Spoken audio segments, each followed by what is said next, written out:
Hi, I'm Pam, and I would like to welcome you to the Live Authentically show. My team and I help other people step into their authentic realities through a number of different means. We have, obviously, this podcast. We have a Facebook group, and that is a group of like-minded people committed to spiritual growth and transformation. Would love to have you check it out and join us there. liveauthentically.today/FB. And I also recently launched my debut book, SOAR, SOAR, and it's a spiritual experiential journey through a transformative life event and shows how I partnered with the universe to create my new reality. And I firmly believe that regardless of what your reality is, you can absolutely get to a place of soaring as well. So I am super excited that on my show with me today, I have Liz Stanley. Hey, Liz. Hi, Pam. Thank you so much for having me. Thank you so much for being here. Liz has an incredible message for us today. She is a professor of security studies at Georgetown University. She speaks, teaches, and writes widely on a variety of topics related to resilience, decision-making, political psychology, civil military relations, and international security. And the list goes on. I could read about all of your accomplishments here all day, but who better to tell us about them than you? So before we launch into you and your story and what you do professionally, would love to have you answer the same question that I ask all of my guests as I start my shows. And that is, how do you live authentically every day? It is a wonderful question, and I'm glad that you ask everybody and that I get a chance to answer it. I spent decades hiding from my authenticity, in large part because I was so focused on trying to compartmentalize and suppress challenging emotions and stress and traumatic experiences that I had had. In the course of that suppression and denial, it also cut me off from my authentic nature. And I found through the course of my healing of that, of widening my window of tolerance to challenging emotions and stress and trauma, that it brought me back in touch with my authenticity. So I really make two things my focus each day. The first one is to connect with myself, and then through myself to connect with the source of love, of wisdom, of insight that connects all of us together. And I have practices for that. And then the other thing that I really make sure happens every single day is I connect with at least one other person in a very heartfelt way. Sometimes that's one-on-one, sometimes that's in a group of people with my students. Sometimes that's in a conversation with another amazing person here on a podcast. Sometimes it's with a neighbor. But I find that if I've connected with myself and then through that to the world, and I've connected authentically with another person, it helps me stay in touch with what's really most important for why we're here and what we can do to help make this a safer, happier planet for everybody. I love that. So many different questions arose in my mind based on what you just said. So much rich content there. Where I'd like to start is, we're going to go back to inauthenticity in just a minute, but where I'd like to start is, you talked about, I love how you talked about connecting with yourself and also making an intentionally connecting with someone else in a meaningful way. So what are some examples of powerful questions that you ask during your conversations to really collect or connect in a meaningful way? Because I feel like we're just so accustomed, we're kind of all in that kind of unconscious mode, if you will, where, hi, how are you? Oh, good, how are you? It's all like very superficial. And people don't really, they don't really feel comfortable sometimes actually saying how they are. So what are some questions, some powerful questions that you use to really connect with people in a meaningful way? That's a great question. You're right. There is so much kind of pre-existing social scripting, and so many people are moving so quickly that they are just kind of doing it in a default kind of pro forma way. So when I'm intending to connect with someone, again, the first thing I do is connect with myself. I make sure that I'm really grounded and as present as possible.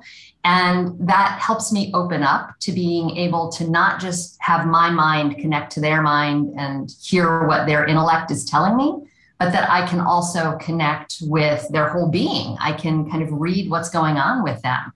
Mhm. Body language? What are the nonverbal cues that they're giving? Do they feel agitated or anxious or irritated or impatient? Because of our social wiring, we are wired to pick up on that. And we do. That's how stress and emotion contagion work.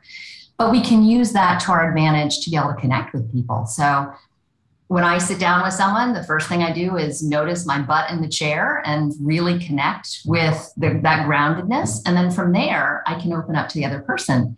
And depending upon what I pick up from them, if I pick up kind of an anxious energy, I might say, we might have some of the superficial conversation that always starts, but then I might say, I'm wondering if you're feeling a little uneasy. I'm sort of picking up on that and see what they say from that. And then let that kind of answer lead to the next thing without prying, but by kind of noticing and naming that I'm noticing, and then creating a space to see how they step in it. And honestly, 9 times out of 10, someone will step into it, because all of us are craving a deeper connection with other people in our very fast-paced lives that are, constantly going, where we are living at the surface. People crave living deeper than the surface. And if someone meets them at that deeper level and makes contact with that, it feels really good when someone meets us that way. And so usually we're willing to step into that. And it does require a little vulnerability to step into it. But I've been amazed, standing in a dry cleaning line, all of us masked up and just reading into the irritation of the person behind me, someone I totally didn't know. And I turned around and said, wow, we've been in this line a long time. And they just kind of went off for a moment. And I said, well, would you like to go ahead of me? And they said, no, but then they launched into another story about what was going on. Mm-hmm. But when I got to the front, their whole mood had shifted. And they said, wow, I'm so glad we had a chance to talk. Mm-hmm. And that was an authentic connection. I was meeting them where they were, and they were sharing what was going on for them right now. It was totally fine to be impatient. And then they could accept that, and it could shift. I love that. That's so beautiful. And I just love how you found that hidden gem in that moment and really created the space to open up and make that what felt like an errand, a frustrating errand for that other person, just a meaningful connection, a meaningful experience. And I firmly believe, we can all do that. I feel like we're so, like you mentioned, we're so rushed. We're constantly always wanting to get, somewhere other than where we are, right? But the joy in life is when we soak up what we have right in front of us, when we just enjoy the moment. And really it's an exercise of optimization, right? It's an exercise of just how do I make whatever it is that I have in front of me the best that it possibly is, whether it's a lunch, whether it's a chocolate bar, whether it's a conversation, whatever it is, just our job is to make it the best that it possibly can be. Yes, it is. And I think so much of that requires being open to allowing it to being how it is, because we often have this agenda, and it might even not be conscious to us, but we have expectations of how we want it to go or what we think the outcome should be, and those kinds of expectations and filters and agendas, they can block us from being able to really just arrive where we are right now. And that feeds the rushing, but it also feeds a disconnection from ourselves and from the person that we're communicating with. So, in the line with that person at the dry cleaner, they really had an agenda that they did not want to be there right then. But they couldn't accept or allow that to be the case. Some have this feeling being impatient is wrong or bad. So they were trying to kind of put the irritation and impatience aside, but that was their experience. Mm-hmm. And pay for that to be their experience. And then when they could kind of allow, okay, that's my experience right now, I'm impatient, then it could shift. And that's what allowed kind of a cool connection. Yeah, I want to dive deeper into a word that you've used a couple of times over the last minute or so, the word allow. This is a conversation that I have with people all the time.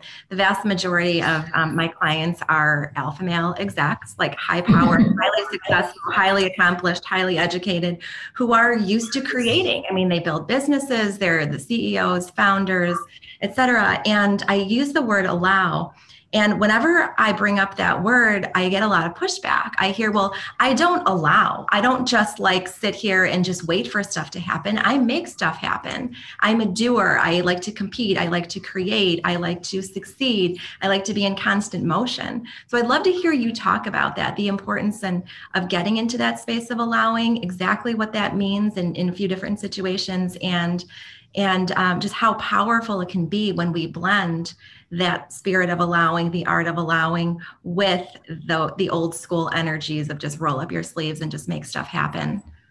I am so excited about the direction this conversation is taking, Pam. Thank you.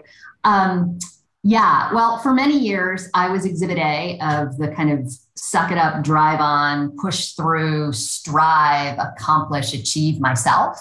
And it was all go and no, like all push and no receptivity. And, you know, most of our culture is conditioned that way, but it actually is a very imbalanced way to be in the world. And I think in my case, I did it because it gave me this illusion of control. Like I was able to be doing things and I was the agent there. But then things would happen and it would feel like out of, you know, kind of coming at me sideways, and I'd get blindsided. And I began to realize that actually we need to be pairing the ability to hold intentions and move forward with allowing things to unfold how they're going to. And so for me, it's become a balance of having an intention of which direction I would like to be going, but then allowing and seeing what opens up and where you can move and which directions that's going to, because life rarely moves on the linear path that our mind thinks it's going to move on. It's circuitous, it goes sideways and sometimes backwards. But that's actually the flow of creation, actually. It's rarely linear. And when we can open to that and allow the reality of how things unfold, it creates the possibility of noticing synchronicities, of noticing the unhappy accident that was just an amazing thing that showed up. And it also allows us to recognize that we do need a balance of moving forward and being receptive. So all of that is hard for people who are in a stressed place because it requires being tolerant of uncertainty or ambiguity. It's not our mind's preferred way of being, but it's actually a much happier way of being in the world. And often the solution that comes out of that kind of receptive unfolding is way better than something that our mind by itself could have kind of forced into being. I do think allowing it's often associated in our culture with being weak or passive. It's not passive at all. To be receptive while you're holding an intention, which allows you to see things on the periphery, bring them in, pull resources together in a way you might have never thought before. That receptivity is the space into which insight and inspiration and creativity and new connections can show up. Without it, we often create something that's much, much less rich. Agree. Just so beautifully said. It really is about moving, if you use the word flow, from that space of forcing into the space of just flowing and being open, like you said, to what the universe has in store for us. And there's a huge element of trust and surrender here. We're used to flowing and being in the driver's seat, but we learn that the magic really happens when we just relax and surrender and trust the process. And that's hard to do, but we have to have faith and trust that the universe will always give us, if we give it the space, the creative license to deliver what's in our highest good, it will always, always, always give us what we want, or if not that, something better. So like what we want for ourselves is like the bare minimum that we're going to get, but we have to give the universe the opportunity to surprise us. And that does, I mean, that's a huge shift. I know that I lived in the space of planning and forcing and controlling. I mean, I'm a Virgo. So, I mean, like, So am I. oh, are you really?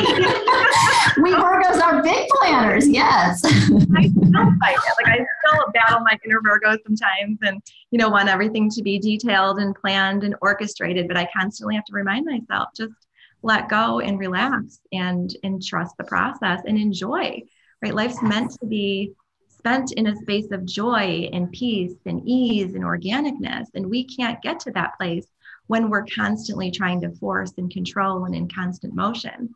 And I know a big piece of what you do is helping people deal with stress and trauma, because it's really, when we're in those spaces, that's the space of contraction. When Yes. we may want peace and enlightenment and all of those higher vibrational energies, but when we're holding ourselves in lower vibrational energies, we can't get there. So would love to hear you talk about the work that you do in the world and how you help people move through and recover from stress and trauma. Yes. Before I go into that piece, though, I want to pick up on something you just said, which ties right into it. You're right that when we are trying to force, that it is it creates contraction. And in the language that I use to talk about the mind and body during stress and trauma, I talk about the brain as having kind of two functions. It's a dual process decision-making model. The wiring is actually very interconnected, but these are two different functions and they're affected by stress differently. And so I call the thinking brain the parts of our brain that allow us to do planning and decision-making and execution and all of our willpower, all of our explicit memory, and paying attention and holding distractions at bay and all of those kinds of things. And I call the survival brain the functions that allow us to, and they're unconscious functions, very fast, that are constantly scanning our outer environment and our inner environment, and asking, is this threatening or challenging? And when the survival brain gets the answer to that process of yes, then that's what turns on stress arousal and all of the different functions that are to try and keep us safe. But for most of us, these two parts of the brain have gotten kind of into an adversarial relationship. And one of the places they most get in an adversarial relationship is when our thinking brain has a plan and an agenda and it wants to kind of do something in a particular way. And it holds that plan that way. But when it does, it can create the message for the survival brain that since that thing isn't here yet, there's that gap and that imbalance, and that creates this perception, this appraisal of threat or challenge that turns on stress. And so if we're constantly living in this is what I want to do, this is the outcome I want, and it's not here yet, and so we're not happy with where things are right now, we've turned stress arousal on, and then we're often not even aware we've turned it on, and it stays turned on. And over time, that begins to undermine our resilience. So being able to know the cues from our survival brain, and then to be able, as you put it, settle back, relax into where we are right now, being present in this moment and letting this moment be okay is a really important piece of helping our survival brain to perceive safety. And when it perceives safety, it's going to turn stress off and move into the recovery functions. So that's kind of connecting what you were saying to what I do now. But I experienced a lot of stress and trauma in my life, as I mentioned earlier on, and eventually developed PTSD after my military service. Mm-hmm. In graduate school, and had Lyme disease, but didn't know it. And at kind of the nadir of this process, I lost my eyesight for a while. And it was a really big wake-up call that I needed to make some shifts in my life. And so, for more than 2 decades now, I have been practicing body-based techniques to build awareness in the body through mindfulness practices, and including some intensive retreats here and some time as a nun in Burma. I've done clinical training in body-based trauma therapies, and I integrate this awareness and body-based self-regulation skills in a resilience training program I created called Mindfulness-Based Mind Fitness Training. Spent over a decade testing it in high-stress work environments with a lot of peer-reviewed scientific publications of the benefits from when we've taught to pre-deployment combat troops that were preparing to go to Iraq and Afghanistan. And kind of culminated several years ago in a book called Widen the Window, Training Your Brain and Body to Thrive During Stress and Recover from Trauma. And I have an online version of the course that I launched last year with Sounds True that is available on demand at any point for someone.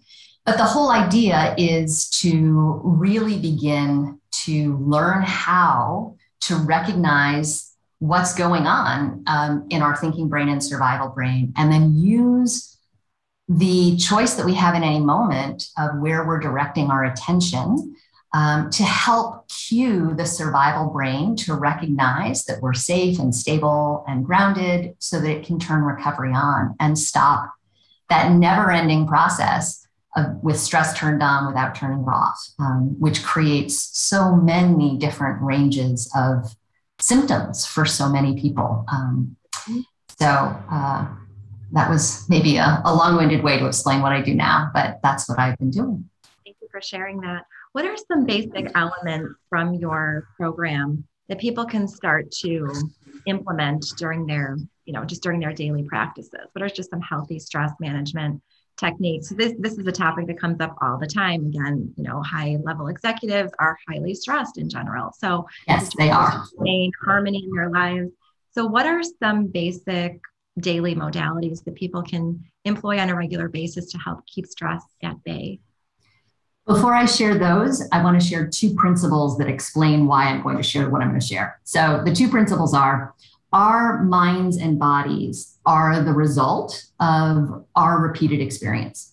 And that can be our conscious repeated experience, but that can also be our unconscious repeated experience, like those habits of worrying or anxious, worry, or habits of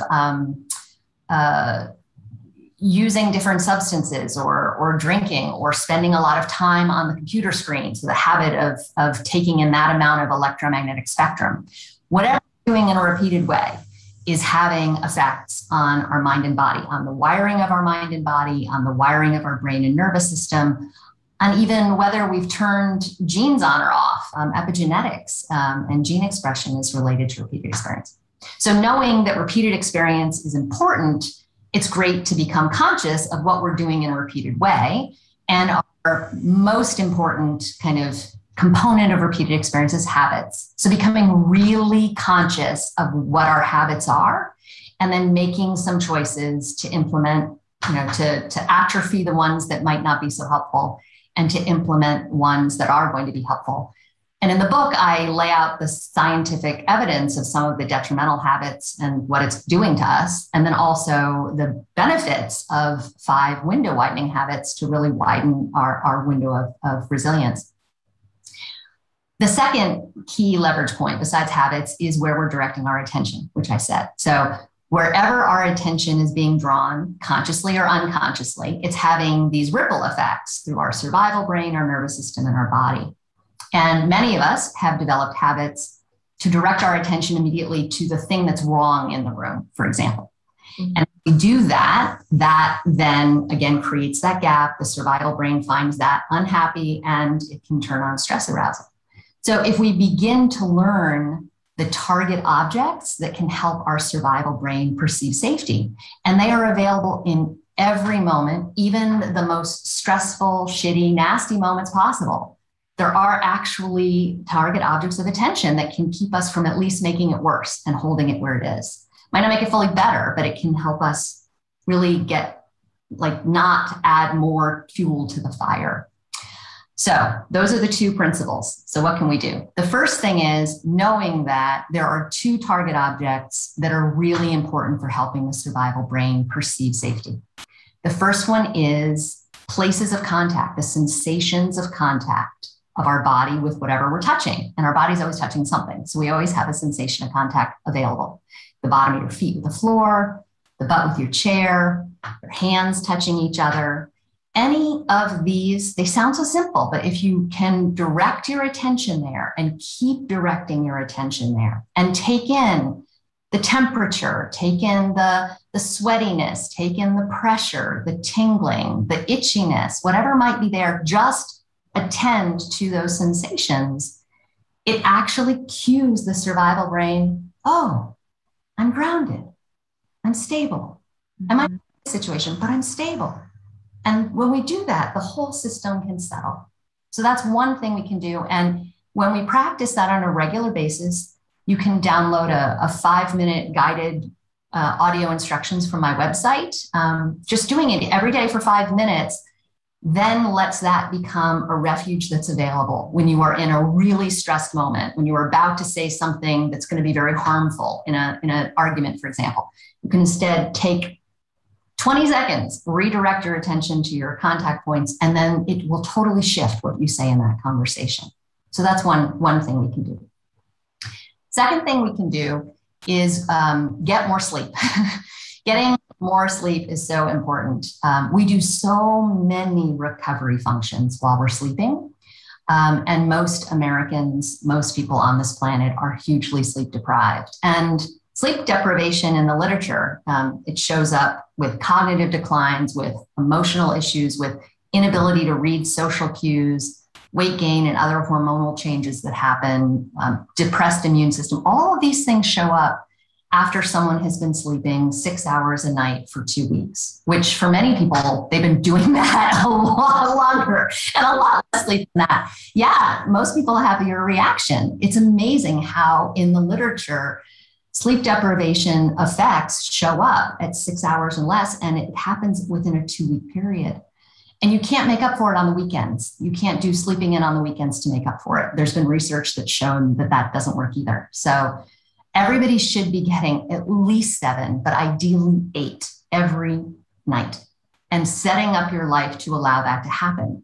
And yes, you might be saying, I have too many things to do. Well, having the ability to regulate ourselves and stay connected to our hearts and stay connected to other people and touch into what's most meaningful, like that should be the biggest priority in our life. And whatever is going to allow us to have that should get precedence.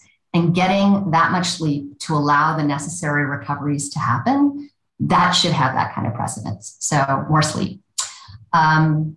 Third thing that is a really important habit to take up every day if you are or on a regular basis is, of course, getting more movement. We do a lot of re-regulating when we're getting physical exercise, especially cardiovascular exercise. And then a fourth thing to think about is our social connections, really connecting in a meaningful way with people. The research in the last 20 years about the negative effects on our minds and bodies of loneliness and social isolation, it's a growing body of research, and it's very concerning. So finding ways to have some relationships that you really do feel safe and supported in, and that you invest in on a regular basis, preferably without technological mediation, where you can actually be there with the person in person. And the last habit to really think about working on and building in and making some shifts around is our diet. It's often missed and forgotten in some of the tips that are offered, but 70% of our immune system resides in our gut. And we make 95% of serotonin, the neurotransmitter that's really involved in our ability to regulate our mood. And so when we have problems with serotonin, we have problems with insomnia, with depression, with anxiety. 95% of it's made in our gut. So our gut has this amazing microbiome of all the different flora in there. And for many of us, it's way out of balance. There's another growing field around leaky gut. And so finding ways to help really balance the health of our microbiome so that it can help turn on our immunity. When our microbiome is imbalanced, we tend to have chronic inflammation, and that's a core cause of a lot of different physical and psychological and cognitive issues. And it can cut us off when we're constantly kind of feeling burned out and exhausted and disconnected and bloated. And there's a reason why they say trusting your gut. And if your gut is unhappy, it's hard to trust your gut, right? So, and we were talking earlier about trust. Like I had food allergies for many years I didn't know about. And it was amazing to me how just shifting and getting rid of some of those foods, what that opened up in terms of new emotions and new feelings of it's okay to be in this body. And so we tend to write diet off. And I actually think it's a place where we can make little shifts that can have a tremendous impact on our whole well-being. I agree. Yeah. Answer, Pam. I'm sorry about that. No, I love that. It was so comprehensive. And I love that you touched on all three domains, mind, body, and spirit. It really is. I mean, we do have to take a holistic approach to our overall well-being. It is no longer, we can no longer be siloed or be compartmentalized or be laser focused on one particular aspect of our being. It really does. It is in our best interest to look at all aspects of our lives, like you said, sleep, diet, et cetera, and make sure that we're making the best choices. That's really the way that we're going to have, it's the only way we're going to have the richest, most meaningful human experience is if we make those investments in ourselves. And it really does come down to conscious decisions, right? In every moment, just what is in my best interest? What is in my highest good here? What's the best choice I can make for myself? And like you said, building a lifestyle around that, looking at what are the non-negotiables? For example, sleep, right? Rather than letting sleep be the balancing item, which is, I think, the way that most people operate, certainly the way I used to operate for years, decades actually, that model has an expiration date. There is a cost for that, whether in the way of health problems, relationships, et cetera. So it's important to identify what are the most crucial aspects of my life to make sure that I'm doing right, and then solving for the other pieces, right? If we've got too much to do, don't let that come out of sleep, right? Identify, excuse me, where is the pressure and noise coming from, and make adjustments in your life, right? Whether it's delegating, whether it's hiring an assistant, whether it's learning to say no without guilt, right? Whether it's minimizing, or whether it's, if you've been overcommitting, minimizing your commitment, saying yes less, things like that. But really, making decisions, obviously, that are in your best interest and not feeling guilty about it. So I'd love to hear you talk about that a little bit, because this whole shift, there's this huge shift now, which I love seeing towards, self-care and investing in ourselves. But there's still, sometimes it comes with some guilt. Like, I don't know that if I should be putting myself first. All of these other people in my life need me. So I'd love to hear you talk about that, about the importance of removing the guilt and realizing that self-care, caring for ourselves, investing in our mind, body, and spirit is really the best gift that we can give everyone in our lives. Yes, this is a topic that I had some personal, very challenging lessons around.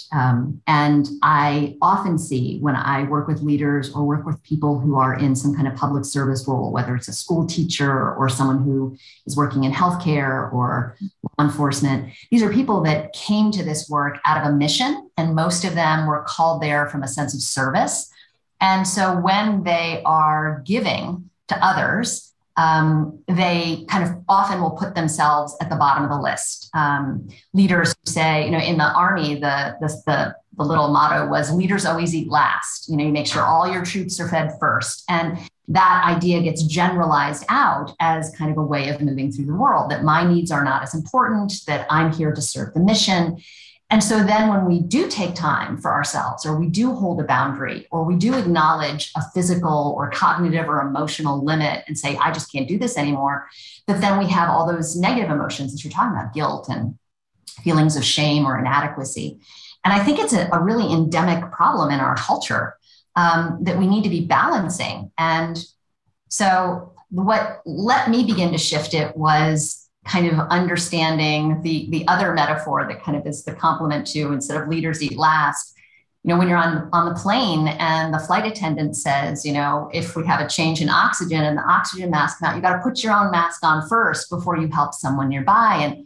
And that actually really is applicable. It's a different way of moving through the world. But when we begin to move through the world that way, we realize that we are most available to be helpful for everyone else, to serve everyone else, when we have taken care of ourselves first, because that's what allows us to be regulated, to be present, to really show up to whatever is there.